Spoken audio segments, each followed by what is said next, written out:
This is WPSL Port St. Lucie, the talk of the Treasure Coast.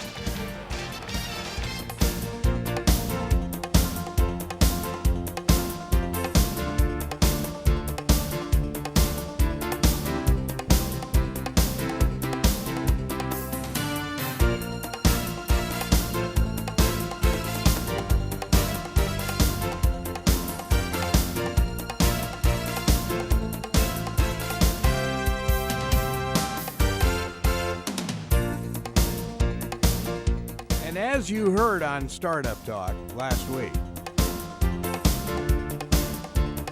the economic bullseye for the entire state of Florida is over Port St. Lucie and the Treasure Coast for the next 40 years. All right. That's interesting stuff. Money Info brought to you by Princeton Research with Mike King in Las Vegas and one Charles Moscowitz in frozen Beantown. Hey, good morning, guys. Hey, it's 60 today. It's 60? Wow, that's spring. Get out running, man. What are you doing on the phone? Yeah. Okay. And meanwhile, it's 43 in Houston. You know, it's funny you say that. Our oil guru is here. How are you, sir? Happy New Year. I'm doing just fine. Thank you. Happy New Year to all. Well, yeah, it's nicer talking about a temperature of 43 than a price of oil at 43. So yeah. Well, that has some merit. Hey, that's long in your rearview mirror now, isn't it? What's going on in your lovely oil busyness? Well, we are definitely seeing, obviously there is a very cautious pickup in the industry. There's still a lot of drilled but uncompleted wells, the DUCs as the industry calls them. And in fact, just yesterday I was in a 3-hour-long meeting with the gentleman who just retired as the president of Neighbors Industries. And he, of course, had some insights to share. And we're seeing the midstream, the infrastructure is starting to get a lot of demand on it now. The upstream, everybody's being very careful. You know, there's not a whole ton of new hiring happening out there. And what we were talking about yesterday are the robotics and the new drilling rigs that are available. I have a client who just has built their first 6 rigs, or a rig that is literally 60% lighter than those today and reduces the number of crew members from 5 to 3, and we were talking about that impact on the industry of those types of robotics and accelerated drilling. And, you know, it cost $18 million, so it isn't going to be the small independent buying it, but the big boys are buying it. So now, how many, Tim, how many people does it take to run these robots? Are you talking a totally robotic drill operation? No, you have to still have people there for both safety purposes, and there are some logistics. But, for instance, the robots do all the lifting of the pipe. They do the screwing into the pipe. They do the largely it's managed by someone, in many cases now, an air-conditioned, enclosed glass booth with a joystick, who is directing how those things get picked up and watching all of that. And then there's 2 crew members outside handling the non-robotic logistics and safety issues. But it's still a net savings of 40% on crews. And what I didn't know until yesterday is the gentleman from Neighbors said, we have guys that are doing it remotely. The crew is sitting there, but the operator is in our offices in Houston, Texas, which I think is very interesting. I have not heard that before. Well, you know, doesn't it make sense? I mean, you know, we've got drone pilots fighting a war. Say, you got drone pilots in Florida working in Afghanistan. Well, yeah, and you know, of course, they've got the big facility in Palmdale as well, out in California, and those guys are all in Afghanistan. It's like, what? So let me ask you something, Jim. Is it with the number of rigs, I guess, increased last week by 5 or so? Is it more is there a reason to go offshore when there's so much activity here, like in the Permian? From a cost basis, isn't it much more expensive to do the deep water stuff? Much more, and it's very slowly coming back. But the thing about offshore is that the reserve finds are much larger, typically, than the onshore. And so while it's more expensive initially, it's less expensive over time if you hit an elephant field. Right. And, there is some interest occurring now. Mexico is having their first big offshore bidding, I think in the next 2 weeks, in fact, that, non-Mexican controlled companies will be allowed to bid on, and it's going to be big. It's the first new exploration in the Gulf of Mexico in areas that have not been explored in 50 years. So it's expected to have all the big boys show up. Yeah, except your equipment could get nationalized. Anything's possible. Well, and you laugh, but it's not like it hasn't happened before. Oh, no, absolutely.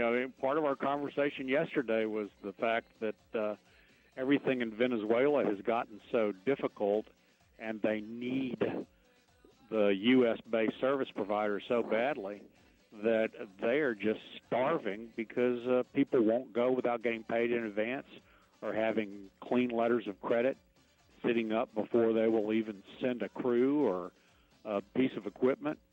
And it's exactly because of those kinds of things. They've nationalized.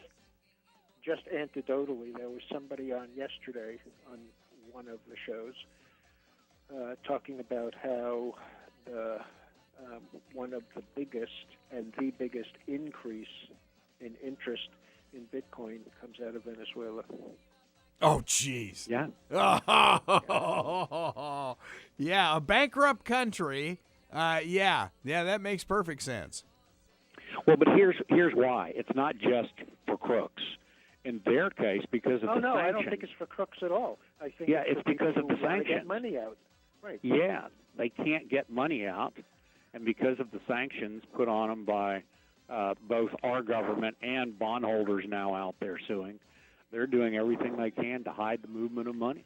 Yeah, Greg, you especially should be more aware of it from the standpoint of, for how many years did we see Colombians, Venezuelans, and Panamanians coming in with suitcases of money to buy real estate? So now it's cleaner for them. They don't even have to make the trip.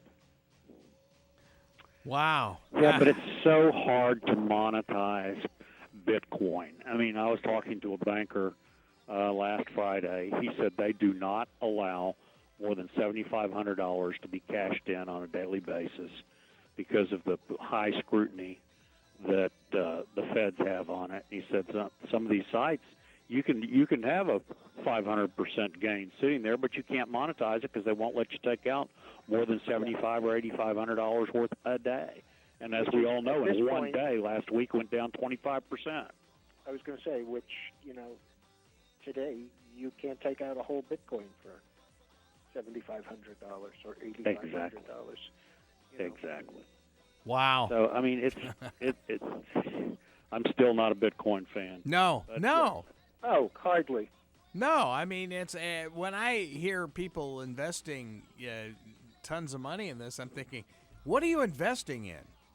It's it's the ultimate junk bond, I guess. Wow. Yeah. Okay, so. Yeah. Well, I have another thought for you. It may not only be the replacement for junk bonds, but think about this.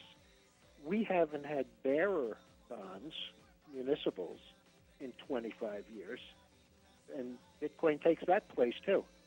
Okay, whoever holds it owns it. Okay. I know, but in a bearer bond, which I used to do, by the way, my first investors in real estate in Texas were Mexicans, and I had to go get bearer bonds in Mexico City and bring them to the U.S. You have something there that you can monetize as soon as you deposit it, at least. Right. In those days you could. Today, I don't know if you could deposit a bearer bond. Well, they don't exist anymore. Even the They older don't ones? exist in the U.S. In the U.S. financial system, there are none. Yeah.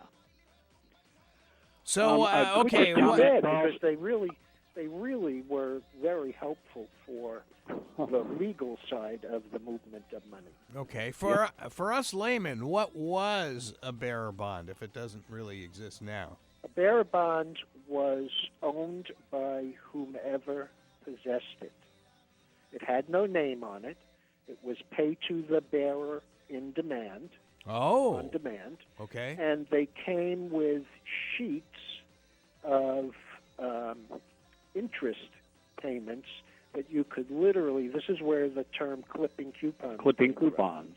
Yep. They would literally cut the Damn, coupon Charles, you're off the old. bond and deposit it directly into their checking account. Wow. Huh. Yeah, that's exactly how it worked. That is exactly how it worked. Oh, wow. Okay. And it was very popular in South America and in any country where they had restrictions on getting capital out. Bearer bonds were the way they got out. Well, I'll tell you one thing. Was talking to someone over the weekend. The Brazilian influx here in South Florida is still going crazy. I mean, there are Brazilians just coming up here by the thousands. And us too. We Really? see a lot of it up here. Oh, yes. You see the Brazilian Absolutely. flags in Well, the it's businesses funny and stuff? It's funny because each different group does something different.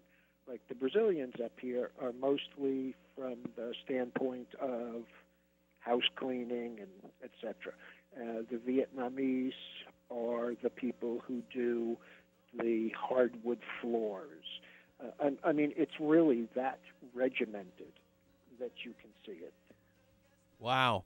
Speaking of foreign countries and or maybe islands, I've got to tell you, FPL has put together almost 20 neighborhoods and brought electricity there. Duke Energy, which is from the west coast of Florida, they have crews over there and have done likewise about another 20 neighborhoods in Puerto Rico. So somehow, some way, somebody got some money to pay these electric companies to do the work that the Puerto Rican electric company could not seem to do. So anyway, hats off to both those companies and kind of keep it going. I know we met two couples over the weekend who were refugees from Puerto Rico, and they're actually getting a new car at a remote that we were doing at the Nissan dealership. So, yeah, it's very interesting. You just kind of wish all these folks well in Puerto Rico. See, that's somebody has to. Yeah.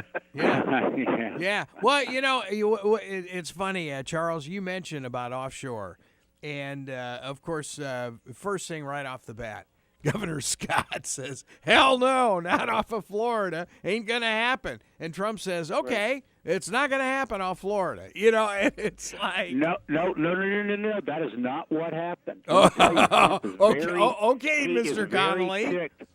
No, because it happened because Zinke said that, not Trump. Oh, and Trump okay. is very ticked at Zinke because Trump had not approved him saying that. There's some okay. the scuttlebutt is Zinke is in deep caca with our esteemed president because he did that. Well, everybody is, so who just stand in line.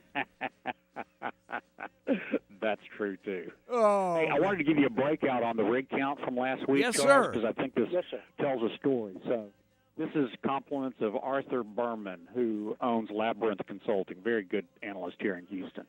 The U.S. horizontal land rig count decreased -3 to 802. Total land rig count decreased -3 to 916. The tight oil horizontal increased +2 to 524. The shale gas rig count decreased -5 to 198. Tight oil up 6 in the Permian Basin, down 2 in the Niobrara, down 1 in the Bakken, down 1 in the Granite Wash, and shale gas was down -5, -4 in the Woodford, -4 in the Utica, and +3 in the Marcellus. So as you will notice, there's nothing listed offshore. Yeah. When are we going to start to see some more action to the upside in the nat gas? It's going to be very difficult because we're getting huge amounts of nat gas coming out of the Permian that no one expected. And right. The same thing is true in the Marcellus. The Marcellus and the Permian are just monster prolific producers.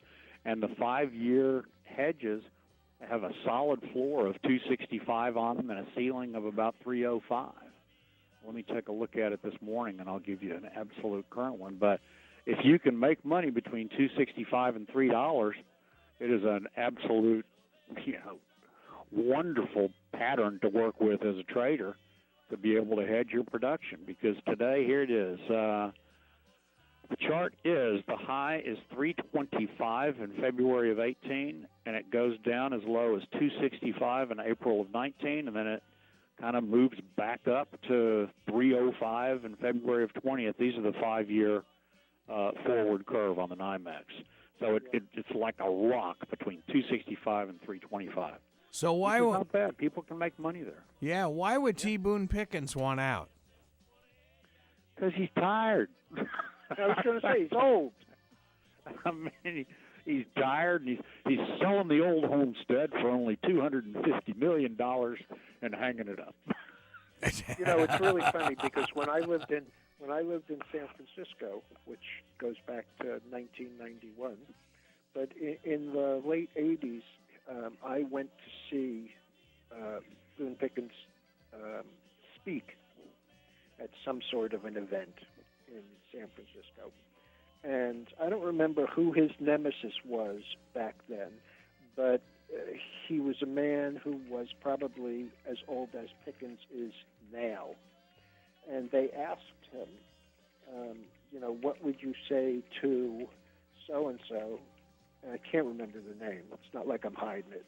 But they said, what would you say to so-and-so? And Pickens, very calmly, without missing a beat, said, I would tell him not to buy any green bananas. And so now you see him in exactly the same position 25 years later, cashing in. Wow, that's interesting. Yeah, because you hear so much, because he's what, Chesapeake? That they were having financial problems or something like that? I don't know. He was Chesapeake Energy, wasn't he? I don't remember what his... Or originally, maybe it was he originally. He was in a lot of independent deals. Yeah. So, Well, he can retire and become a CNBC analyst. Yeah. Hey. He actually is a really interesting guy to listen to, as are most people if you give them, an iota of respect for what they've done and where they've already been, as opposed to, the millennials. The millennials are the new don't trust anyone over 40 group. Yeah, well, in the case... Anyway, the market... Yeah, go ahead. Go ahead. Oh, well, I just want to say the market is kind of running up and down here between minus 50 or 60 on the Dow and up 20 or 30 on the Dow. The gold is up a little. The NASDAQ is very strong, and I want to say that probably has a lot to do with the Netflix number, which was phenomenal. And it is trading up about 25, and it was up 7 before the number came out yesterday. So that's pretty amazing. I think they had about 30% more than was estimated for new signups. And the one group that I have been talking about now for about a month is the biopharma group, and it has really taken off here.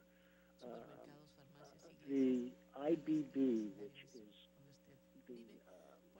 the IBB is the ETF for that group, and they split it. It was about 300, and they split it one for three.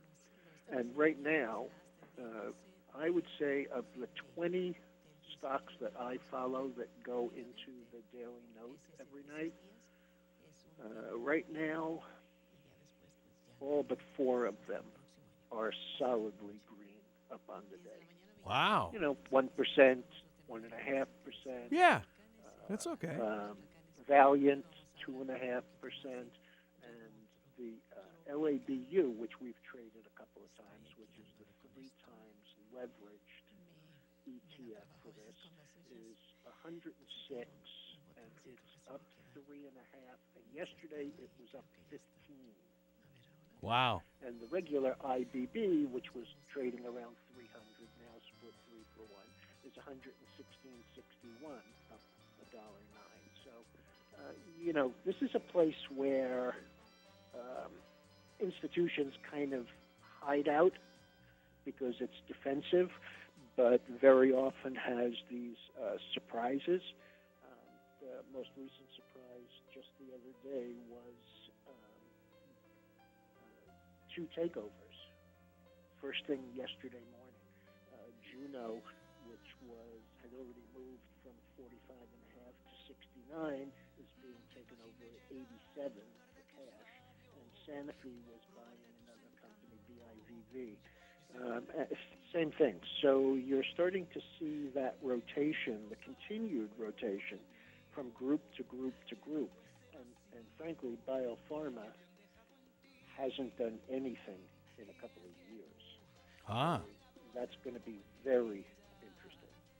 Hey, Tim, you touched on something just a second ago that, it kind of took me by surprise, where you said about the natural gas in the Permian Basin.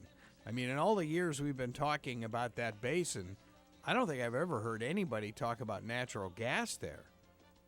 Oh, yeah. Well, they don't like to because they were going there for oil. I can assure you they're not thrilled with it. But that's another one of the places where they flare it rather than sell it. Oh, it's a pain in the neck. Really? Well, but they can only, Texas restricts flaring now, and they're having to build new gathering systems, and it's going to be coming to market. It's going to be a big producer, but everyone was expecting oil and ended up with a lot of wet gas. And so that's also going to affect the economics there. There are a lot of people that are theorizing that the yield from the field is not going to be what people expected because of that. So wow. We'll see. I mean, and does it get in the way? Does it get in the way of oil production, or they're just could very instead well. of? It could very well either supplant it or impede it, one or the other. Wow. So, well, I would and think, gentlemen, I have to apologize. I've got a 9:30 conference call here in Houston. Thank you, Tim, for your help. Thank you. I always enjoyed being on the show.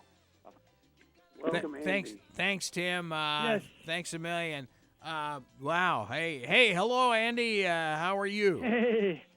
Good morning, everyone. How's everybody doing today? We're doing okay, and Mike says your stock is over $200 now. So congratulations. Oh.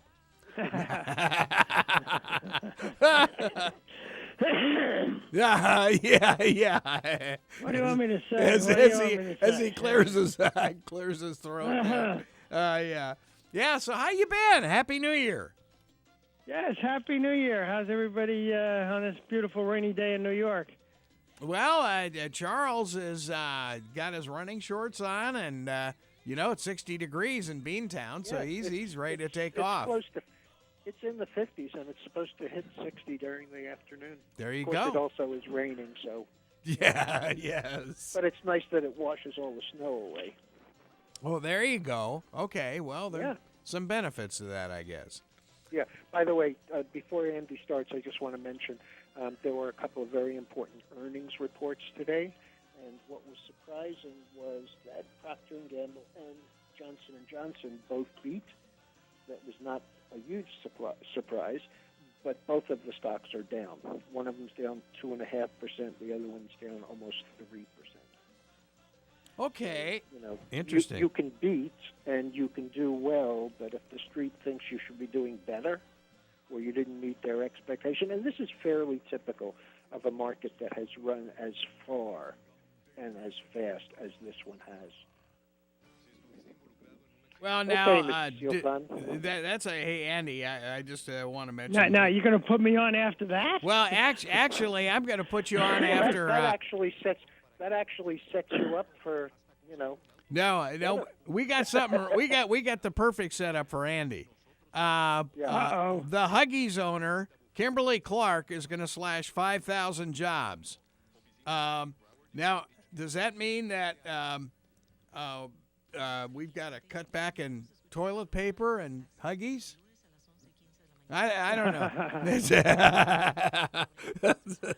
So, only if you're young with small children. Oh man. Well, now wait a minute. Are the that's an interesting question. Are the millennials having less kids than we did as boomers? Yeah. Wow. No, they're just using real diapers, you know. Aha. Yeah, right. I'll bet. Oh my. Well, Andy, tell us about what's happening in your biz. Oh, Andy, what about whatever happened? I mean, all this crazy discussion is stupid government stuff. Whatever happened to the equipment tax in the Obamacare? I'm not sure whether that was reinstated. I understand it was put not. back in. It was not. And that's and the reason I can tell you that is because one day, a week or a week and a half ago, Intuitive Surgical, ISRG, who makes the Da Vinci robotic surgery things. You betcha. Their stock was up 25 that day, which was about 10%, based solely on the fact that that tax was put off again for, I don't remember what the period of time was, but it was. And ISRG, you know, really jumped. I don't believe I know that. That's been confirmed? That tax is not in the current bill? According to what happened, in the stock, that's what they quoted it as being. Yeah, and guaranteed at least for the next 17 days. Yeah, right. Yeah. Jeez. Right. What a way to run a country. I swear to God. It's amazing. You couldn't run the radio station like that. Actually, we do, as a matter of fact. No, I'm just kidding. But, Andy, how much did that thing hurt you as a company? There's impact to it. I mean, it's 2.3%. It was written in a strange kind of way in that you pay the tax on your sales, whether you were profitable or not, didn't matter. So it was not a profit tax. It was like a sales tax. It was a product tax. Yes, it was product tax. So, if we were at all close in profits, we could show a loss simply because we had this new tax in the way. Wow. It wasn't a very well thought out tax. And I think it was kind of punitive against a very small segment of the economy. And so, it did hurt us. And in fact, I thought it was still hurting us because I think we have it in our budget. I don't think my staff is aware that that tax is not in there. So I think we're accruing for it now. So I'm glad you told me because I'll run right into the finance department and say, hey, check this out. Because that would give us unless it was fairly nice line on. Unless it was something specific for, their type of product or the company. But, Well, and, as Tom Sullivan, who has a national show in the afternoon, says, there's just too many C students in Washington. Maybe that tax was developed by a few of them. I don't know. Wow. Well, that would be great for you. Sort of, yeah. Okay. So the NASDAQ is, booming along up 40. And you know what else is kind of interesting? I know that it doesn't have to do with Andy, but I'm just seeing it on the tape here. with the oil being so steady up here, we're beginning to see more activity again in the solar stocks, which is a pretty beaten down group also. Andy, up in New York, where you are, which is west of the city, or north, I guess, west. How much solar do you guys have up where you are? More and more, actually. Really? Okay. It's quite surprising. Yeah, I was saying there are a couple of solar farms in Warwick, which I've noted. Okay. More and more people are putting solar on their houses, and so it's we don't get that much daylight, and in the winter we're fairly north, and then they have cloud cover, but we're seeing quite a bit of solar up here, so more than I would have thought. So apparently the equations are working for solar here. Interesting. Now, Andy, all of the stuff that I see on TV about New York wooing business and having these business zones, so to speak, is that something that you can participate in? I mean, is there any advantage for you like there is for new business, or are they just saying this is all new business stuff? Because tax-wise, and now that you're not going to be able to deduct the city or the state tax, I would think that would be, kind of a big area for companies that already exist there, as opposed to the companies that they're just trying to bring in. We're pretty much at capacity in our current building, and so we are looking to expand, and so that question is coming up. And I think New York is still a little bit backwards in this area. They really want to attract new business, but they somewhat ignore the business that's here.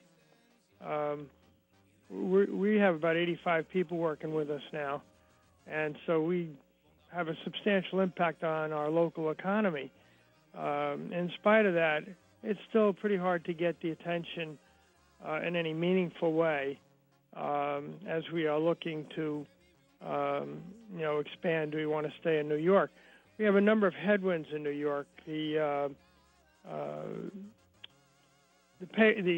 minimum wage in New York is expected to rise quite steeply.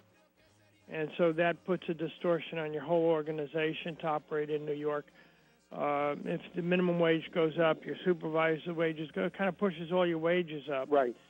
And so when you're looking at the cost of doing business in New York, and you have a high tax state, and it's not favorable for your employees to own a property in New York since it's not deductible. So there's a lot of unfavorable aspects to being, manufacturing and located in New York, and they have not compensated, in my view, nearly enough. You basically have to threaten that you're leaving New York to get anything, which I think is unfortunate. Did you hear one of the leaders of the California Senate yesterday? I couldn't believe it. It was like a headline on CNBC, said that that California, and this was a message to both Apple and Amazon, that every dollar they got back in the tax cuts, they will take for the state of California. And I thought, ooh, that's a pretty heavy-duty statement. What are we talking about here? I couldn't believe seeing that. It's like, oh my goodness, this does not sound good at all. But Andy, you guys have been talking about the expansion for a long time, and I know weren't you looking at Jersey at one point in time? We were looking at the tri-state area. Yes, yeah. And we were also looking at the southeast because of tax favorability and labor rates being lower. And then there's a question is whether we want to do manufacturing offshore. And so all of that has to be reviewed. We have to make a sensible decision for our shareholders and our investors and for the company. There are some advantages and disadvantages. Our business is a little bit different than most businesses. We sell, we're kind of a unique company selling a unique product and supporting it in a unique sort of way. And so we don't hit the typical formulas that one would hit when you're looking to make a decision. Do we go offshore, and so on. We have better control of our quality, better control of our inventory, better dispatch to meet immediate customer demands. And so all those questions are kind of more complicated for a company like ours. Our uniqueness kind of makes it much more difficult. We don't fit into a standard, grid calculation on how to make those decisions.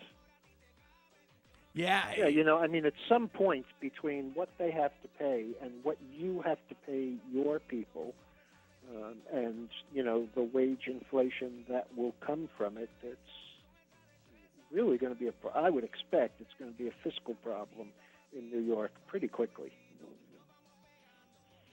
Well, I don't. New York's government is famous for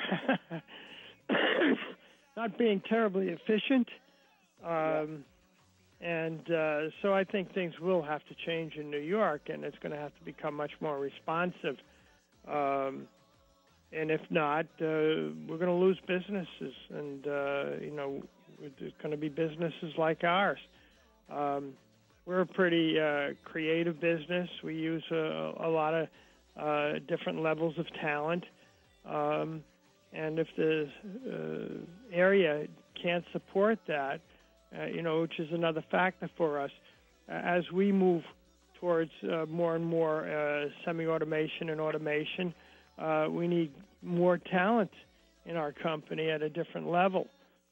So the minimum wage may not be so much of an effect, but the whole package has to be viewed in terms of the kind of company we are, where we're going, how we're growing, and we expect pretty significant growth over the next few years.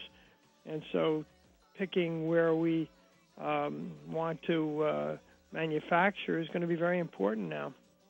Andy, I would presume you need to be near rail, near trucking, near major airports, right? All of that is helpful. I mean, today there are, a number of options in terms of moving goods and services. I don't think rail is terribly urgent, although, commuter rails can help to bring in people. In terms of moving goods, not so much, I don't think. This area has sufficient airports, so I don't think that's an issue.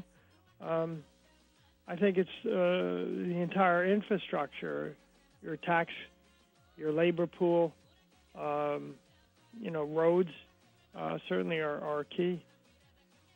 Yeah, well, it was very interesting to me, and I'm sure you heard all about this too, is Amazon looking for the second headquarters, but they needed to be in an area where there were major colleges, obviously high-tech college-type places, and apparently it's come down to like 5 cities, and believe it or not, New York State is one of them. And Charles, your area, and Boston's another. Oh, I know. Atlanta. Because of MIT. Atlanta seems to be the biggie. And obviously there's some pretty high-profile colleges in that area. And Pittsburgh. And, I mean, my goodness, you got 5 major universities just in downtown Pittsburgh. So, I don't know. Again, I think what Andy brought out, if the legislature is just a little flaky, I can't imagine somebody like Amazon, who's going to bring 50,000 people into the area, is going to be opening their arms to that. I don't know. What do you think, Andy? Well, I think Amazon's looking closer to New York City. We're about 70 miles northwest of New York City, Right. in beautiful Orange County, New York. And so this is a Orange County different Choppers. situation. Yes, Orange County Choppers. That's where we're located. So it's a little bit different perspective. I think for Amazon, they're going to be based in a metropolitan area with the full support of the New York City infrastructure, and that would be fine. And New York City airports and transport and rails and labor pool, they'll be able to draw the talent they need. We have a different situation, being a technical manufacturer. We use, a lot of medical input. We have the need for clinicians, pharmacists, as well as technical manufacturing. And so we're not in that metropolitan draw area in Orange County. And so for us, the challenge is a little bit different than it would be.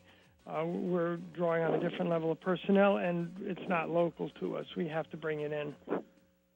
But do you need to be near medical schools or anything like that, when you're looking at expanding? Well, you want to be near an amalgam of opportunities like medical schools, engineering schools. We do a lot of design development, research. Ideally, you want to have a very strong supportive infrastructure, as well as strong humanities. You want your employees to be happy. You want them to feel comfortable. You need good schools for their children. So it's a complete infrastructure. Again, Amazon is looking at their type of employee and their locations. And we have to do a similar consideration, but we're not Amazon yet. Give us some time. Yeah. See, you could partner with them, though, right? Yeah. There you go. Yeah, I'm sure you could arrange that, right? Yeah, Charles set that up for Andy, huh? Right. Yeah. Well, Amazon is already saying that they're going to be changing the prescription industry. I don't know how the heck they're going to do that, but it's crazy. And, yeah, go ahead. Yeah, no, there's something that is ripe. When you look at the way prescriptions are handled and the different layers of cost, I think Amazon could impact that very successfully. There might be a lot better models for that than the current system. Ooh, okay. Yeah. Oh, I was just joking, but you think possibly that could happen then, huh? Well, it's a regulated industry in many ways, depending on the drugs, but there could be opportunities there. Amazon could overcome those hurdles. The models we have, there are some online services now that offer drugs at steeply discounted prices and a lot less hassle. And the idea of going to your local drugstore and paying, $4 a tablet is not that appealing. And so Amazon could do something that could be very cost-effective and take out all this hassle of standing in line at your local pharmacy. There could be opportunity there. I could see that. I mean, when you think about it, even my prescriptions, which generally get filled at CVS, you still get as a customer, you still get a flyer or information that says, if you'll let us fill this for 90 days at a time instead of 30, right, and send it to you, you'll pay double the normal rate for 3 times the number of pills. So clearly there is room, there is some leeway in there while still remaining profitable. Interesting. Wow. Yeah, so, while you're doing day-to-day stuff, Andy, you obviously have to look at a much bigger picture, when you're looking at this expansion, too.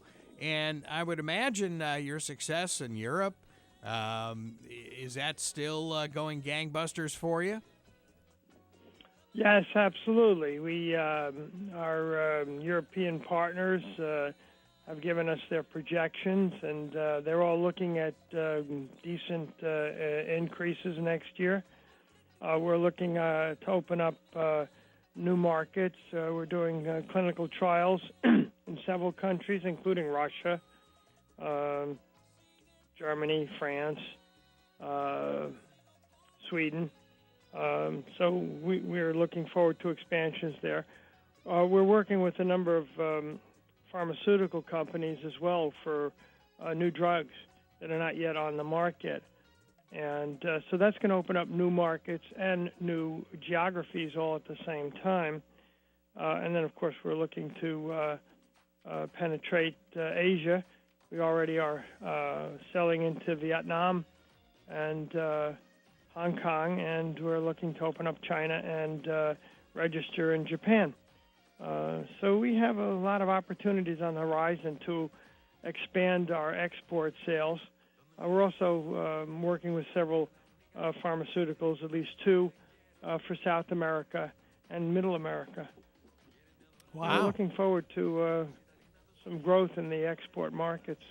That sounds great. That really does sound great.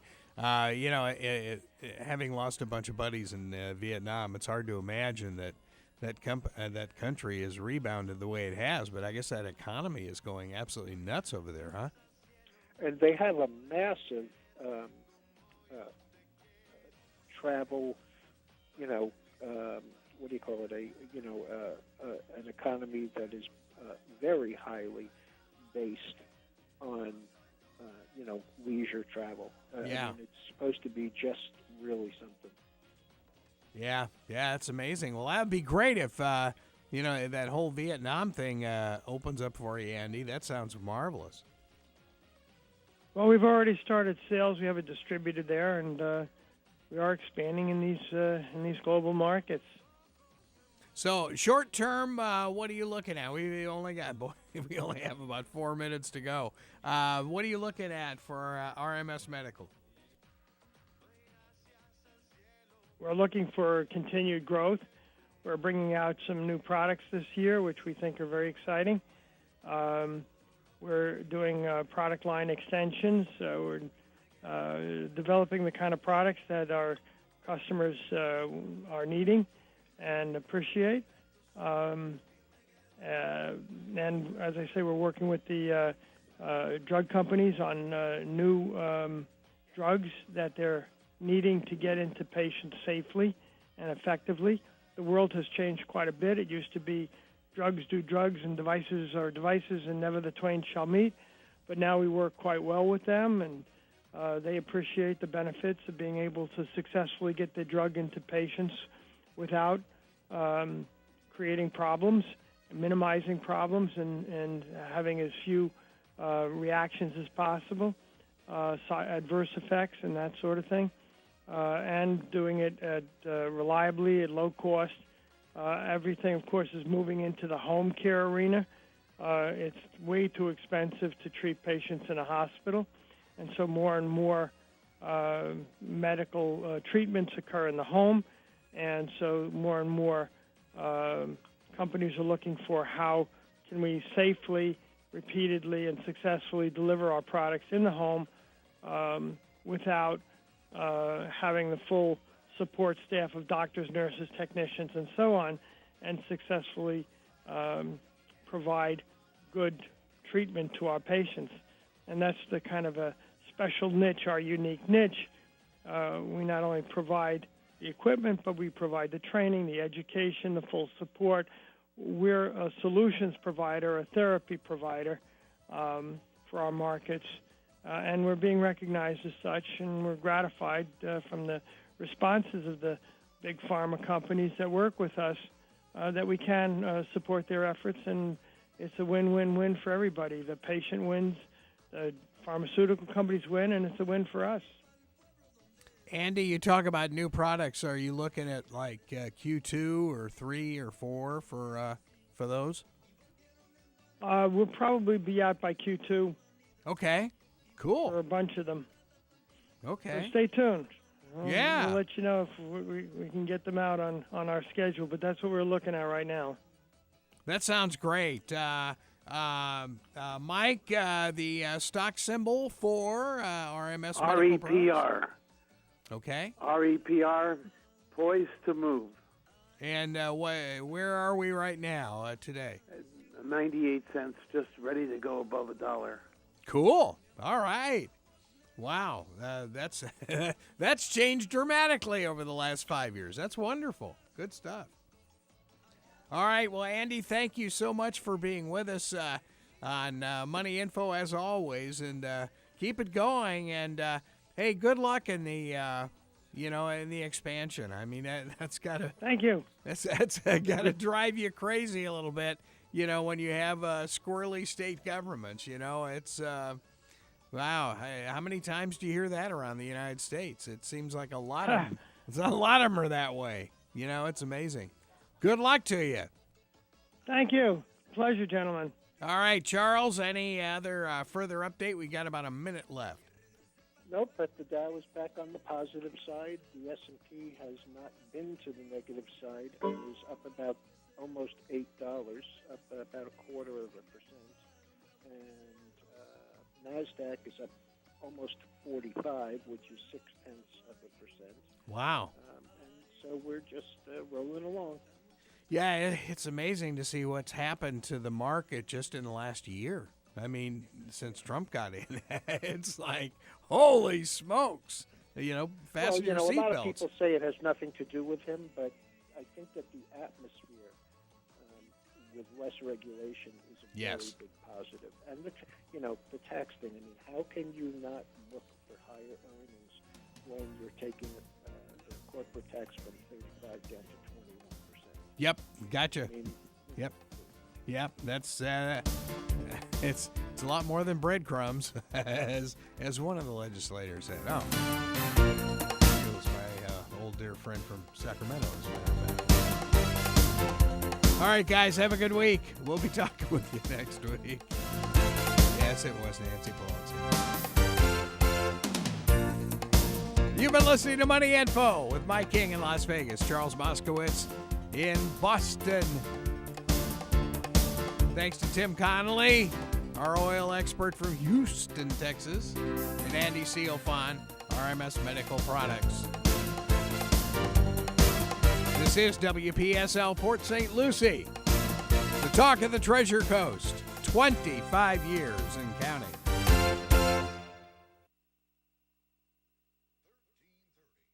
PS News on the Hour.